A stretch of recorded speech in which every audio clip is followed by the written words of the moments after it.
Hi, welcome to the Good Morning Show. New week, new month. It's July the 7th, and we're with career growth coach and trainer and owner of People Focused Training Inc., Cathy Ginsberg. Just a bio about Cathy. In Cathy's career growth has come intentionally stepping outside of her comfort zone, and more than once. Cathy has moved from the security of the familiar, a job, to explore new opportunities as in her own business. She's always aimed for maximum engagement in her work and to keep those around her inspired to do their best work. You and your growth, Cathy says, are the priority at People Focused Training, the company that Cathy now owns. The vision is to help others in their journey towards growth, engagement, and inspiration at work.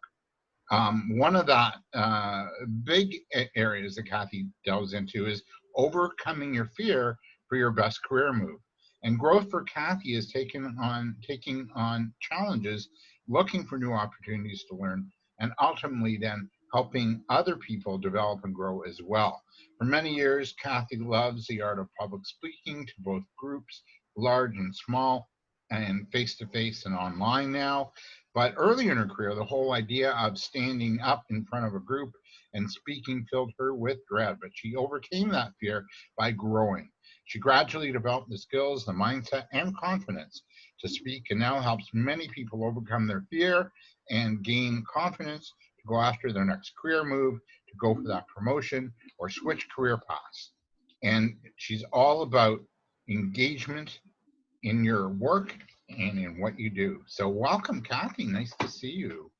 Well, thank you, David. Very happy to be here with you today. I know last time, we always chat online, you and I, but the last time we met, it was January, Yeah. early January at the Promenade Mall in Thornhill. You were here on business, and I don't think we were expecting what we've just gone through then at all, right?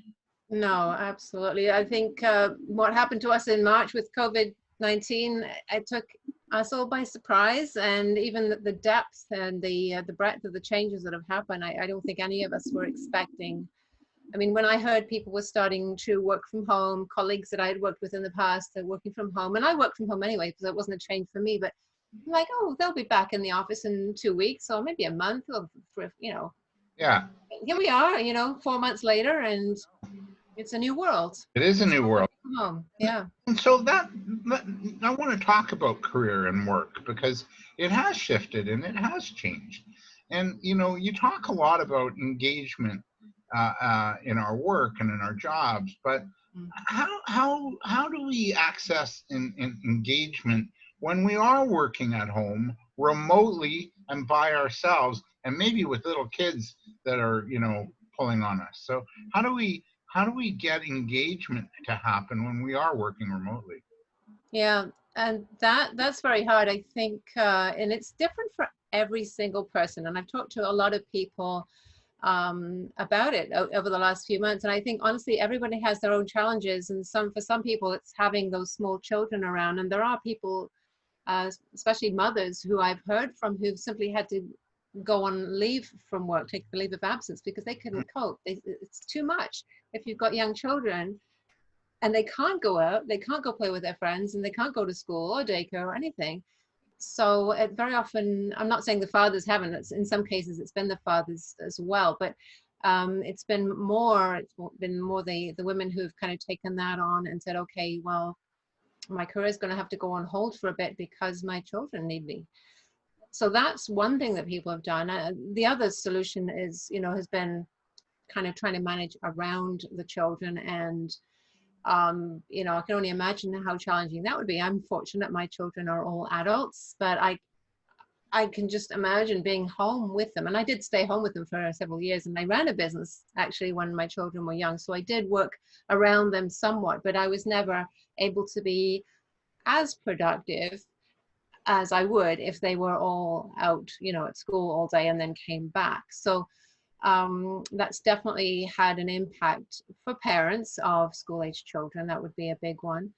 And even just adjusting to working from home if you don't have those responsibilities of children, or other family members to take care of, just adjusting to working at home when you probably don't have a proper home office set up. And I've heard too from people who are like, they get a sore neck, they get a sore back, they get uncomfortable because they're trying to work at the kitchen table, or, you know, they're trying to work in the living room or in the bedroom, and it's not set up as a proper office. They maybe they have a proper chair now, because some people have kind of got around to getting those things set up properly, but not having a comfortable office chair, not having a desk at the right height, not having places to keep all of your stuff, having to clear out anytime it's time for a meal and you're in the kitchen, you know, you got to clear your stuff, your work stuff away so that you can have a meal. So I think everyone's had their own different challenges when they've gone to that kind of working from home environment.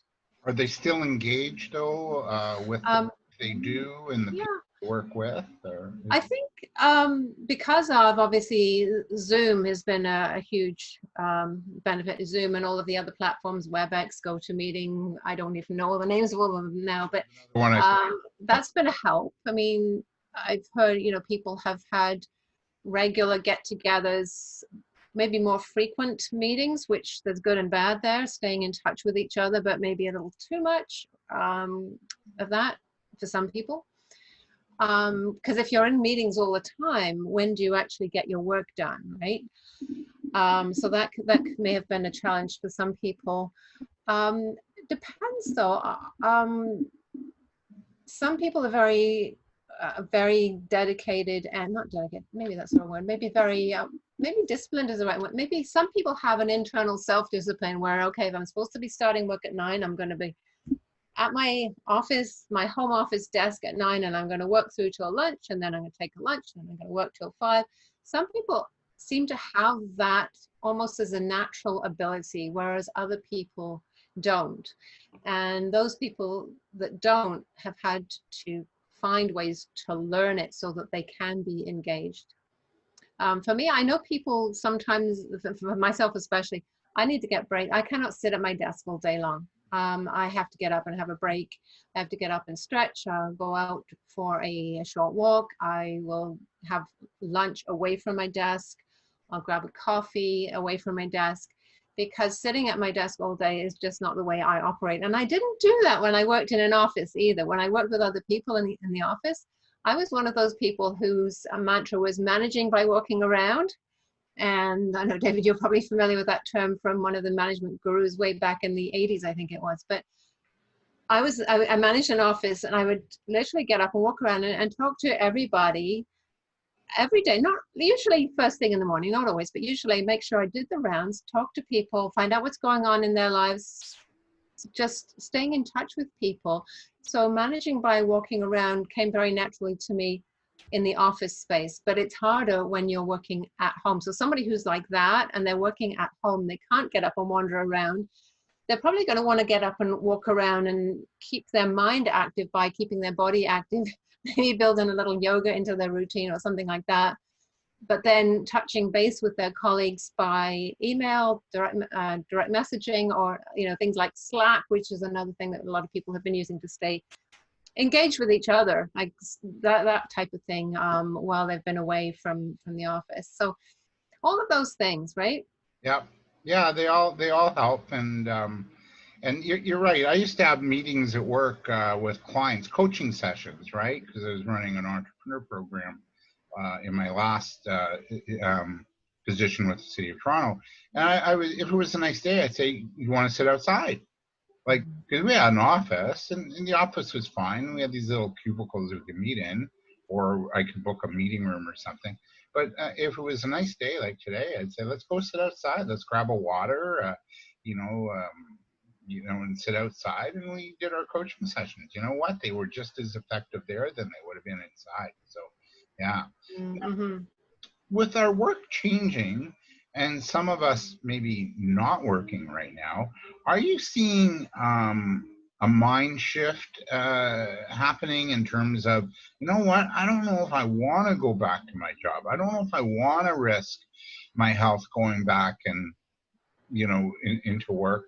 are people that you're talking to thinking about what is it that's in my heart that inspires me? And are they moving more towards that? Are you seeing that as a shift and as a trend happening right now? Yes, David, I think that is happening for some people.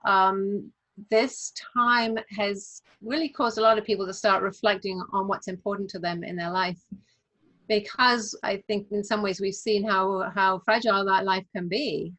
When we see the really sad news every night, the numbers and that type of thing, it really hits you, especially if it's hit close to home with a friend, family member, or somebody that you know in your community.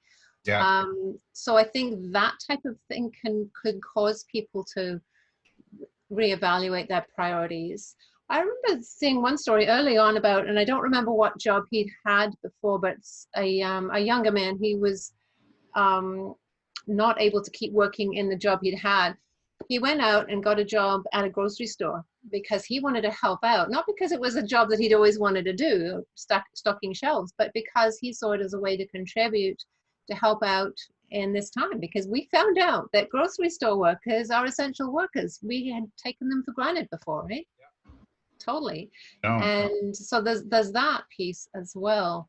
I do think, though, the other side of that, because people get really worried about the economy, they get worried about, what am I going to do for a job if they've been laid off? As unfortunately, so many people have been laid off, or business owners who've had a lot of difficulty there. It can go into like more of a panic reaction. It's like, I just gotta do something. I gotta figure this out. So there can be a lot of worry and panic around it as well, which may not allow people to think creatively and sort of expansively about what they really want to do. It's more like, okay, I got to figure out how I'm going to support myself and my family. I've got to just get a job, get the next job the easiest job I can possibly land, rather than thinking it through. And it may be a financial necessity in that case. So coach somebody going through a situation like that, because short-term gain, long-term pain. Like, I don't know. Yeah. How would you work with somebody like that? If somebody is open to coaching, this is the thing.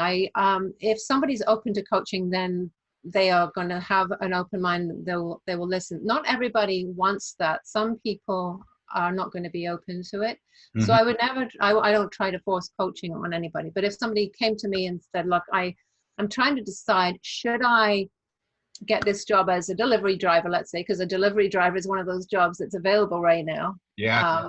By the way, if you're looking for a career, seriously, trucking. Yeah, that's another one. Yeah, trucking. So let's say they do I take this job as a delivery driver, or do I really look inside myself, see what I really want to do? Perhaps as a career I've always wanted. Maybe I've always wanted to work as, I don't know, some kind of a therapist, or somewhere in the medical field, a medical technologist. Again, where there would be opportunities in the future.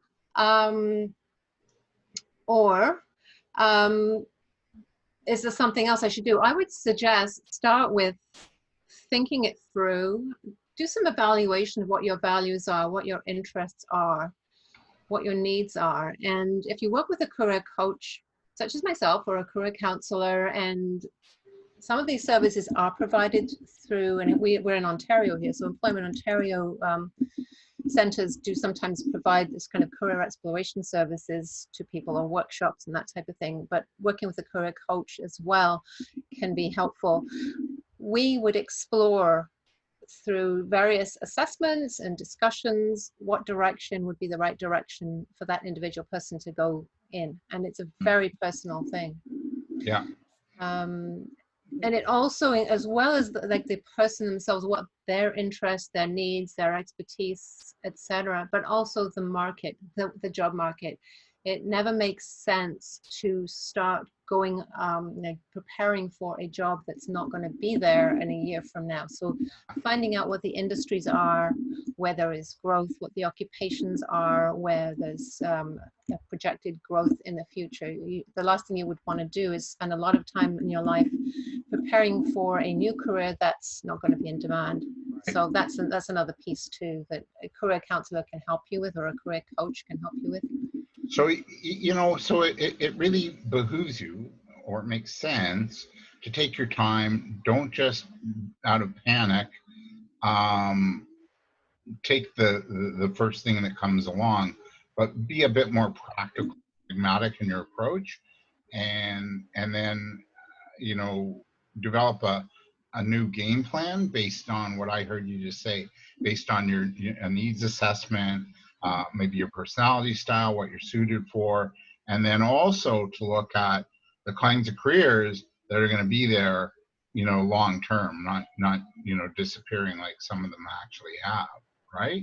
Is that Yes, yeah. definitely. And that's always been good advice. I mean, I worked in the past helping people change careers and kind of accessing training to help them. And it was always a question of evaluating what they wanted to do in terms of, is this actually a viable career for you? Because it's very disheartening if you put your heart and soul into developing new skills and developing, getting new knowledge, and then finding out that there is not actually any way of making a living doing that. So you've got to be practical as well. Look at your dreams, but also be practical. That's the approach that I take.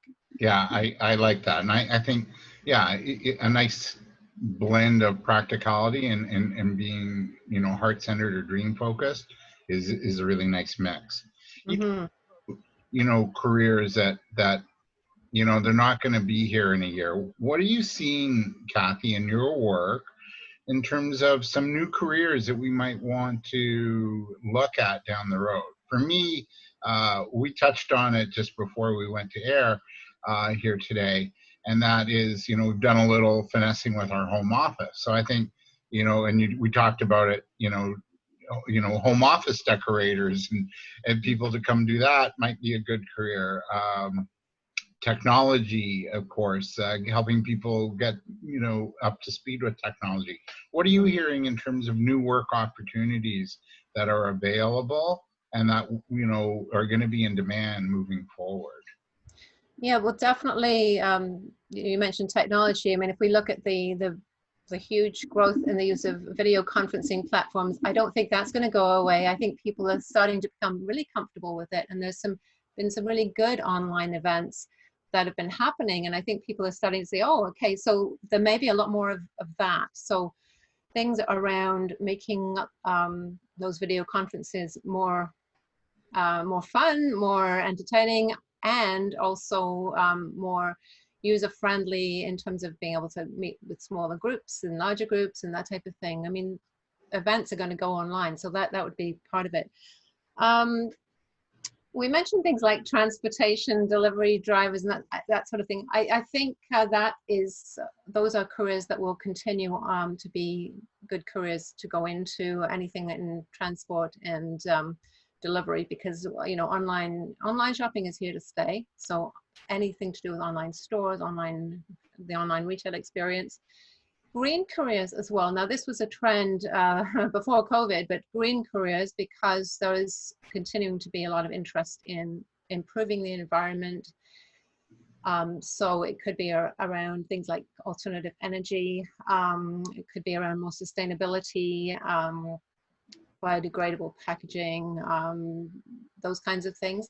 I think people also are starting to be more focused on purchasing locally. I think that's one thing that we've found during COVID, definitely, is looking at, okay, who's in my local community that is creating something or provides a service that I can access, because I'm starting to spend more time in my local community, and I want to support that local community, wherever that may be. It may be a city, it may be a small town, maybe a larger town. Yeah. But that type of thing, like, our communities are becoming important. Yeah. And also community food programs. Oh, right. Yeah. Like growing food in the Yes. community, and community farming might be coming back. I think I really do. Yeah. Yeah, and Yeah. I like the idea of green technology and greening the environment. Uh, Mm-hmm. I saw a store featured last year on TV, and no packaging, right? You bring your own packaging. And I thought that was brilliant. You know, Yeah. I've recycled so many packages. It's just like, bring your own, and have them fill it for you, right? Yes. Yeah. Yeah. Which unfortunately, grocery stores have gone the other way because of COVID, because of the fear of, you know, Right. passing on the virus. But I think at some point that's going to bounce back. Hopefully we will get over this and we won't be so worried about that anymore. But having said that, I think things like hand sanitizer and face masks, I mean, anything related to being able to keep ourselves safe from whatever the threat currently is, that safety and security are going to be continue to be pretty big. I mean, I don't remember ever buying hand sanitizer before SARS, and SARS was about what, 2004, I think it was. Yeah. So that's 15 years ago, but we still see hand sanitizer everywhere. I mean, and even more so now, but hand sanitizer was not even a thing in, 15, more than 15 years ago. So that's definitely going to be around, and probably more environmentally friendly ways of doing it, because then you see the kind of the face masks that are being discarded in parking lots, the single-use face masks, and they're made offshore. Yeah. As opposed to being able to, which I just did this week, purchase some more locally made, handmade ones of more sustainable materials and that type of thing. This could be, again, it's part of the green economy, the local economy, and adapting to our current circumstances. Yes. And also, latex gloves that people wear Oh, in there. That's the, adding to the landfills. So, yeah. In one way, COVID was good for the environment for a time, and now it's maybe not so much. yeah. Well, if you were to gaze in your crystal ball, what will work look like moving forward? Because we're seeing, companies telling their staff, look, we're not coming back to work. We're going to give up our space. We're going to let go of our rents. We're going to all work from home. Well, if you were to sort of gaze into your crystal ball, because I know it's there somewhere in the office. Yes. So you're going to get married. Really? Anyway, what what will work look like moving forward, do you think? Moving forward, well, again, aside from the changes from COVID and the ongoing changes in the economy, we got to remember the different generations in the workforce, and that the current generation, the millennials, are they're going to be the ones in charge over the next few years, and they come with a different set of values and expectations than the baby boomers are kind of in that retirement kind of cohort, not necessarily retiring, but some of them have, and some of them are hanging on. And some of them, yeah, it's a different attitude to work among boomers. And then we've got the Generation X, who've been the in-between generation. So the different values as time goes on, the comfort level with technology, the fact that, you just use technology. I mean, that's going to be it's a given that you have technology. So there's going to be new ways of using it to make life simpler, faster, more efficient. Our work will be different because of that. Working from home, yes, that seems like that's going to be with us. Maybe working from home or working in hubs as opposed to going into a centralized office space. But obviously not everyone can do that, because if you're working in a restaurant or a healthcare center or retail, like there's jobs that have to be done on site, but those jobs that don't have to be done on site, they're going to be a lot more at home. So one thing we may see is homes and apartments being redesigned a little bit as well to really accommodate for that. Perhaps condo buildings may have co-working spaces in them. Yeah, that would right? be great. Oh my, yeah, that would be cool. Yeah, I mean, that type of thing. I know I've talked with some younger people, millennials, who are thinking, okay, they have been living in really tiny spaces and working with, working from home, let's say 3 people in their 20s working from home in a small apartment. all of them on trying to talk with their colleagues at the same time has become uncomfortable. They're thinking maybe move to a slightly larger apartment where there's a little bit more workspace. My question would be, would the employer then be kicking into some of the expenses? And I think that's a whole conversation that perhaps hasn't been had enough yet. Right. But if you're working, rent, then maybe they can give you a little bit of a bonus for more so if space. you think about it, I mean, you pay, you know, the companies are saving money on rent and all of the other overhead expenses. And so how does that pan out? Because you want your employees to have good internet connection and good technology and all of the rest of it. I mean, that's one of the barriers. Sometimes people who don't have a good internet connection or who can't afford to pay for the internet can't work from home unless they're helped out. And, you know, how much of that burden is fair to put on the individual? Because obviously they're using the internet for themselves for entertainment as well. But some of that financial burden should be on the employer too. So I'm sure some of them are having that conversation, but it seems to me that would be a bigger piece of the conversation too. What else? The gig economy, I mean, that's been with us for a while. So where you kind of patch together your income from different sources, and part of it may be self-employment, part of it may be part-time employment, part of it may be that kind of a gray area, which really should, in my view, should be employment, because the employer sometimes is kind of taking advantage of people being self-employed and not providing with them with things like benefits and sick days and, you know, all of those types of things, which make for a good, sustainable job.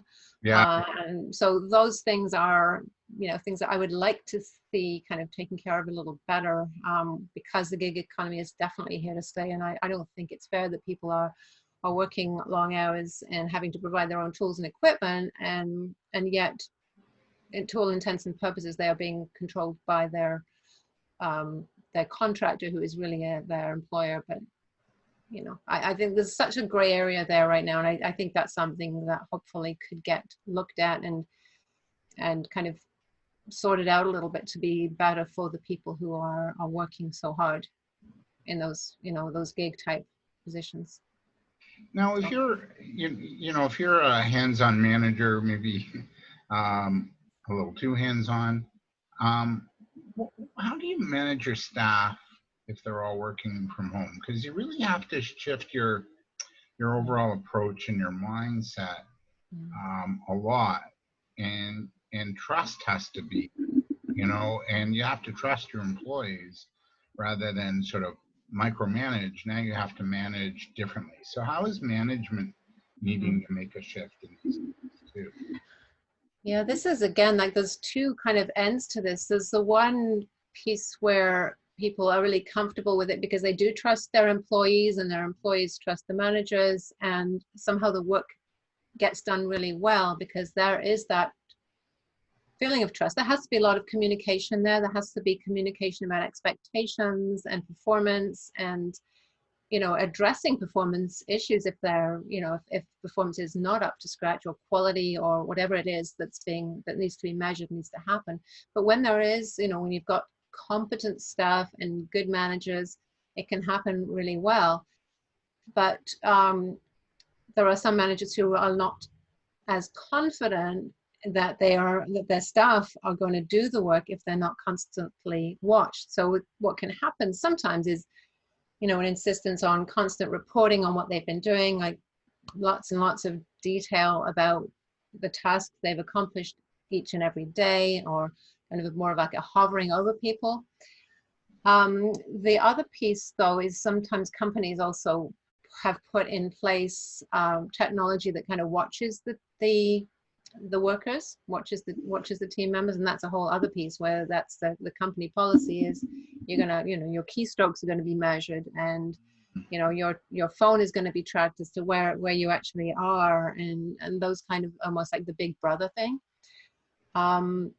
And you know, it's kind of my personal view. I don't like that. I wouldn't like to work under those circumstances, but I understand where it's coming from, because there are going to be some people who are not going to be working when they're at home the same people who would be goofing off if they were in the workplace, if anytime they get the chance they goof off, they are going to take advantage of the fact that nobody's watching them. And so that's where you get this kind of need to monitor people's every activity. And I don't find that a healthy environment, and I see why it happens, but in my view, it's unfortunate.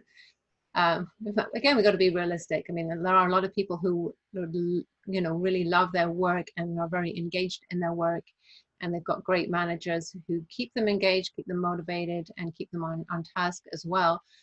But there are these other circumstances where it doesn't work out that way, and whether it be the corporate culture or the individual, there are times when the manager do need to monitor what's going on more closely. Yeah. It's a real balancing act, though, and it really depends so much on the company, on the work, on the people involved, and all of those pieces. It's going to demand, change in behavior and change in attitudes on both sides. Personally, you said, like, a manager that sort of micromanages. I'm somebody who, like, give me the goal and I'll achieve it, and how I achieve it is none of your business, right? If I go out in the morning, or go for a walk in the middle of the day, then so be it. If it means that I'm working till 7 and I got the job done, no problem to you, right? That's how I feel. I'm just wondering if managers and management will be a little more flexible now moving forward, and discuss how that employee wants to be managed. So it's a two-way street moving forward. What's your take? Yeah, I would like to see that, and I'm sure that does happen in a lot of places, a lot of companies. I think it is very helpful if the manager and the employee can have that conversation, because yes, each person has an individual approach to work, and if they can be given the task, as you say, the goals, this is what, what's expected of you, and how you achieve that is up to you. That is a very motivating environment for a lot of people. Yeah. And I've had the good fortune to work in environments like that. And in fact, a long time ago, I got in touch with this boss recently, and just to kind of talk about his management style. It was a partnership. These two guys that had started a company, and I was working in the company. It was a small office downtown Toronto, and we had a lot of fun there. But we were very, very productive. We accomplished some really amazing things. And he said, yeah, he said he thought of it as management by, what did he call it? Management by ignoring. He said it worked really well as long as the employees were really good, they were competent, they were kind of self-directed, and wanted to achieve the goals. But once in a while, there would be somebody that wasn't as great, and he and his business partner, they didn't really know how to handle it. They tended to ignore it and hope it would go away. So that was strong management in one way, but you still have to be able to deal with those, people who are not performing, not doing the job the way that you want, and to figure out, is it because they don't have the knowledge, they don't have the skills? Is it because they don't understand, the parameters, what they're expected to do, or is it some other reason? And, so there has to be a balance there. You've got to be a really skillful manager. You've got to know who are the people that need you to be a little bit more hands-on, and the reasons why that is it because they're still in training? If you've got to, if supposing you suddenly had to start working from home, and you had 5 employees who'd only been with the company for a month, and they didn't all know their jobs yet, that would be a whole different situation, where you would have to kind of micromanage them from afar until they got up to speed, as compared with, a team of people who are totally competent, motivated, and you knew that they were going to be fine, and you wouldn't need to hover and micromanage at all. Right up the idea then of, like, having an onboarding team. So you have, like, other colleagues that work with you, hold your hand a little bit, or maybe you have weekly meetings, or little mastermind sessions with them once a week, just sort of to onboard you virtually, like, hey, how you doing? What questions do you have? And just to have that freedom to express yourself, express maybe your fears or your doubts or your concerns. What about Yeah. that, like the idea of more onboarding, employee, more peer-to-peer onboarding? Yes, peer-to-peer, and actually that can work really well in the virtual environment, because if you're paired up with a more senior or more experienced colleague, even when there's not like a hierarchical difference, you're on the same level. If Yeah, if there's a hierarchy, you're working as a pair, maybe on a project, maybe you're working together on a project and you kind of keep each other on task. I've heard that as a method of working has been really successful for some companies. yeah. So yeah. I think that's going to be more important moving forward, and then more of a lenient management style, because if you got bad management, people will move, they'll go, and to Mm. bring somebody new on, it's a bit of a schlep, I think, right now, in terms of Yes. interviewing and how Oh we yeah. do this, and like how that's going to happen. Yeah, yeah.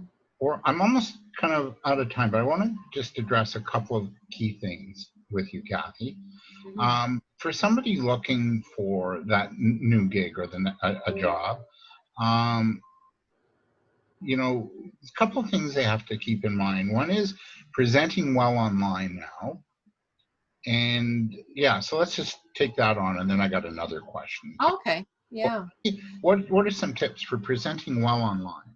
So in the interview process, is this what we're talking about? I guess, and also the first few weeks on the new job too. So really understanding that an online interview, like if you're on a Zoom call or WebEx or whatever it is, just treat it as if you were meeting people face to face in terms of preparing, your outfit, hair, makeup, whatever, depending whether you wear makeup or not, Uh, jewelry. Not for you, David, but Thanks. even I would suggest, and I know there's lots of jokes right now about, you don't actually need, pants and whatever, optional, or wearing yoga pants. I would suggest if you're having an interview, dress a full, all the way down to the shoes, because that way you will feel more professional. If you're sitting here with your pajama bottoms on and a nice t-shirt, you may look okay in the top, Uh-oh. but but you want to feel professional when you have that interview. Also think about your background, and I know that it's not always easy because you haven't set up your home to be interviewed on camera. And I've been observing TV interviews, like news interviews and that type of thing, and it's Yeah. fascinating to me what people have in their backgrounds. Like quite well-known, political people, and they're sitting in their living room or their basement, and you're thinking, wow, look at that person's house. It is a bit distracting though. So you could try to have just a blank wall behind you if it's possible to do that. I'm just going to speak for myself. I have found it's really nice to have flowers in the background. So I've played around with my own background because I appear on video quite a bit, as you do as well, David. But to have fresh flowers, I especially if you're, there you go, yeah. But something like that just makes the background look nice and uncluttered. So try to avoid a cluttered background. Try also, if maybe you've got kids, dogs, spouse, who knows, roommates, next door neighbor cutting the lawn, whatever it is, but try to make yeah. the sound level as little as possible. Obviously people understand you're at home, you don't have total control over what's going on. Practice beforehand as well, like make sure your technology is working. Do a practice run in whatever platform it is. If you possibly can, do a practice run. You can usually get a free version of whatever platform they're using. You can get a free version of Zoom or WebEx, and Yes. practice all the technology so that you're not fumbling to get the sound working and all of that. Do a practice run, and practice being in front of the camera. If you're very self-conscious in front of the camera, just sit in front of your computer or your laptop or your phone, whatever you're using, and just record short videos of yourself talking to yourself. And you'll feel weird about it, but you'll get practice and you'll run it back again, see, which is your best side, which way do you look best? Is there something in your background that you need to take out? You know, you got a poster of a concert you went to or something. Is it going to look good on the on the video call or not? Think about all those things and do some practicing. Yeah. Now, what about cutting through the clutter to get your resume noticed? Because, you know, it is all virtual. And, you know, even like if you go to a job, Unemployment Ontario job center, you're still virtual. They're offering learning and job coaching programs, but online. But to cut through the clutter and get your resume noticed, what do we have to do to maybe improve our chances? Yeah, it's very important to have a focused resume. So don't send out the same resume to every single job that you're interested in. Look at each job posting, really study what they are looking for, and circle anything that you have that they're asking for. Circle anything in your experience, your education, your skills, whatever they're asking for. So I recommend printing out the posting. I mean, I know some people like to be paperless. You could also do this on your screen, but I like to have paper in front of me and highlight all of those pieces that you've got and make sure that you've got them in your resume in more or less the same words as a job posting, because the automatic systems they have, the applicant tracking systems, it's going to run through, it's like a robot, it's going to run through and it's going to reject anything that doesn't have a good match to what they're looking for. So even if you've got all the skills and credentials, but you don't put them in your resume in the right way, it's going to get overlooked. So do that. Also, I know you can go online and you can find these beautiful templates and go on Canva and find these beautifully designed, very beautiful looking resumes. I say don't use those because you don't know that that's actually going to go through the tracking system. It may get spat out because it's the wrong format. So make sure the format of your resume is correct. Yeah. Usually just a Microsoft Word document, very plain, Yeah. would be the best. I tried a Canva resume once and it was like, oh, it was hard to put together, number one. And number two, it was a little too flashy, you know? Yeah, I mean, it might look really nice, but if it doesn't land on the hiring manager's desk, it's not going to do you any good. Right. The resume has to talk about your skills, your experience, your education as it's relevant to the position. That's all. That's its job to get you an interview. Right. What about your accomplishments too? Yeah, that's another piece. Yeah. So instead of just listing, so a lot of people think, okay, what did I do in my last job? And they look at all of their duties and they list all of the things that they did, but you've got to take it one step further. You've got to look at what you achieved, not just, okay, my job was to do da da da da da, and I did my job. Everyone's supposed to do their job. You want to know what you achieved. Did you accomplish 100% of your targets? Did you work with a team of 20 people and keep them all motivated? Did you deliver your projects on time and under budget?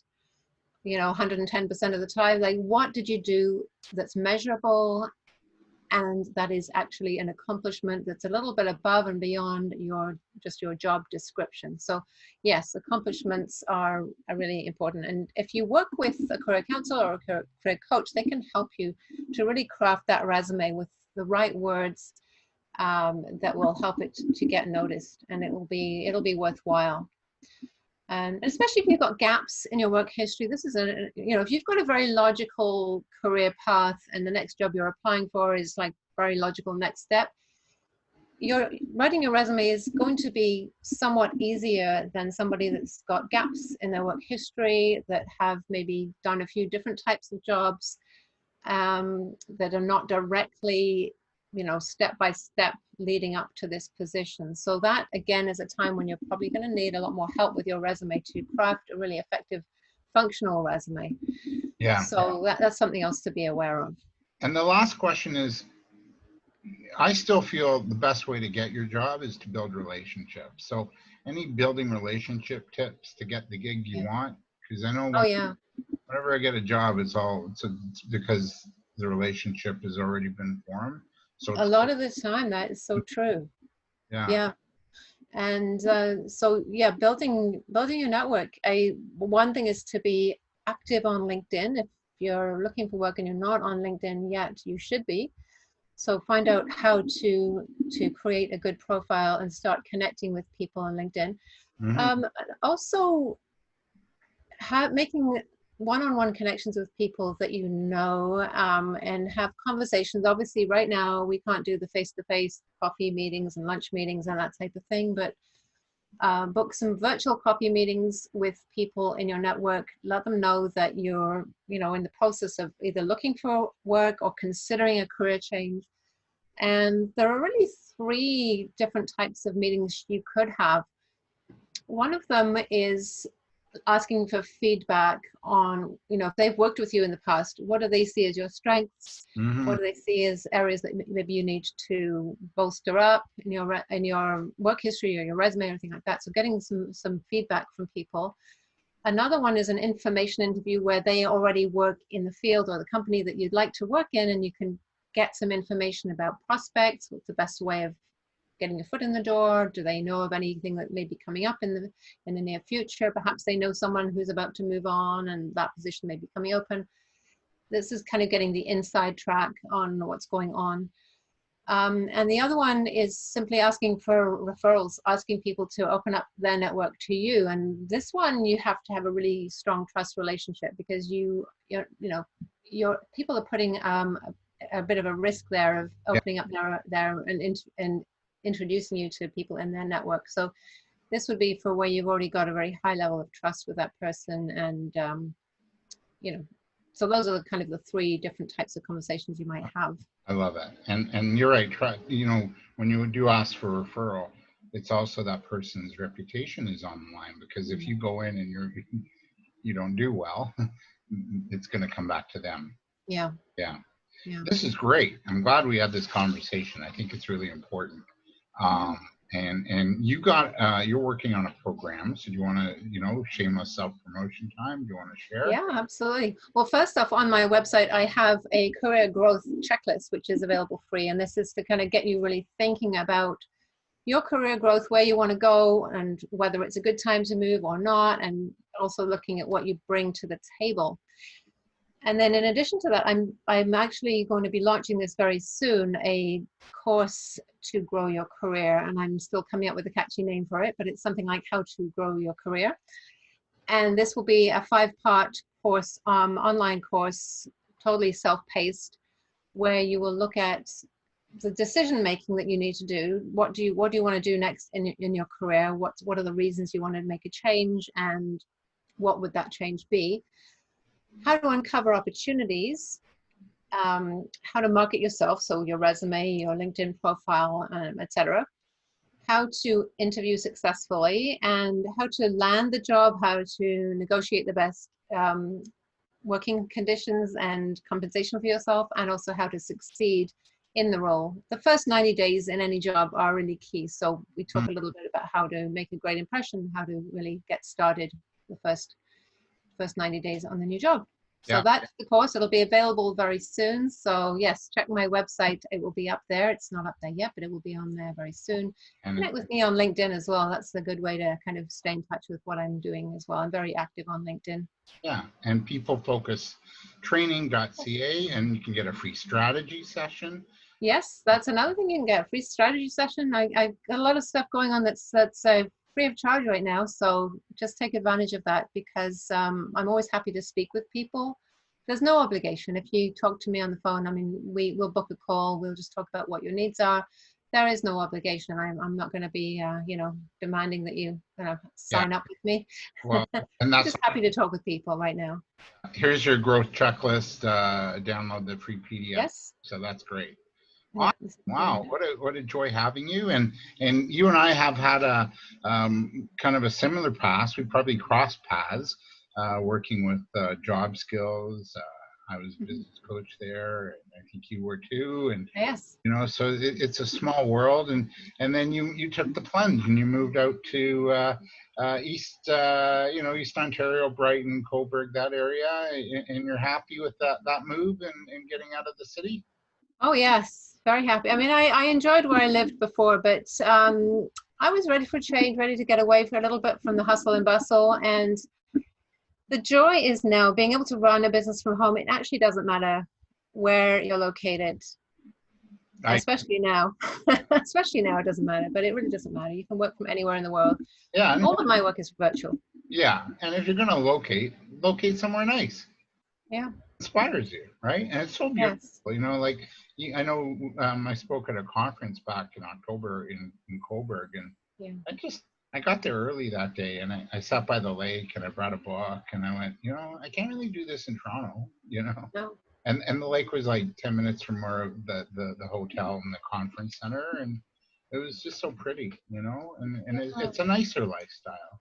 Yeah. There's a lot to be said for small towns. I lived close to the city for a long time, and much as there's so much to do. I mean, Toronto and Ottawa are great. There's lots going on in normal times. There's lots to do. Can't say right now, but in normal times there's lots to do. But in a small town, you can get to be more part of the community, perhaps. I don't know. And there's all the natural beauty. I mean, Ontario is such a beautiful part of the world, and when you live in a small town in Ontario, you can get out and really enjoy that beauty.